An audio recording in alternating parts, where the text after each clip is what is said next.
Hi అందరికీ నమస్కారం.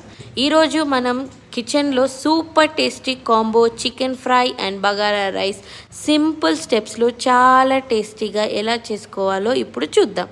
ముందుగా మనం చికెన్ తీసుకొని దాన్ని మ్యారినేట్ చేసుకొని పక్కకు పెట్టుకుందాం. పక్కకు పెట్టుకున్న తర్వాత ఫస్ట్ మనం బగారా రైస్ ఎలా వండుకోవాలో చూసుకుందాం.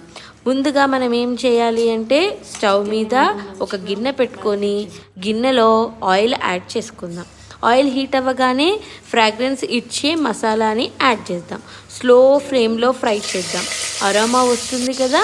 ఇప్పుడు ఆల్రెడీ వాష్ చేసి పెట్టుకున్న రైస్ని యాడ్ చేసి జెంట్లీగా మిక్స్ చేద్దాం. ఇప్పుడు వాటర్ యాడ్ చేసి లిడ్ క్లోజ్ చేసుకున్న తర్వాత కాసేపు 5 మినిట్స్ తర్వాత చూస్తే బగారా రైస్ రెడీ. ఫ్లఫీగా పక్కాగా బగారా రైస్ రెడీ అయ్యి స్మెల్ వస్తుంది కదా. అబ్బబ్బబ్బబ్బా, ఎప్పుడెప్పుడు తినాలా అనిపిస్తుంది.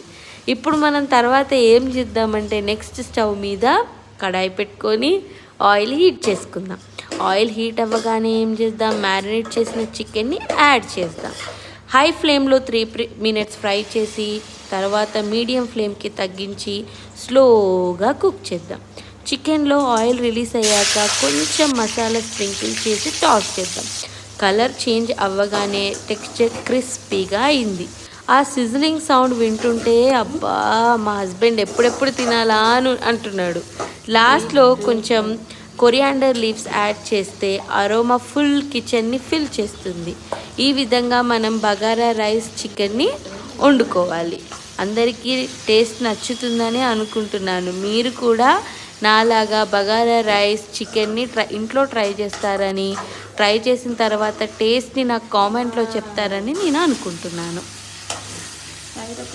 బగారా రైస్ ఫ్లఫీగా ఉంది. చికెన్ ఫ్రై క్రిస్పీగా. ఈ రెండు కలిసి ఒక ప్లేట్లో పెట్టుకొని అది ఇంకేముంది హెవెనే. మౌత్ వాటరింగ్ కదా. ట్రై చేసి చెప్పండి ఎలా ఉందో.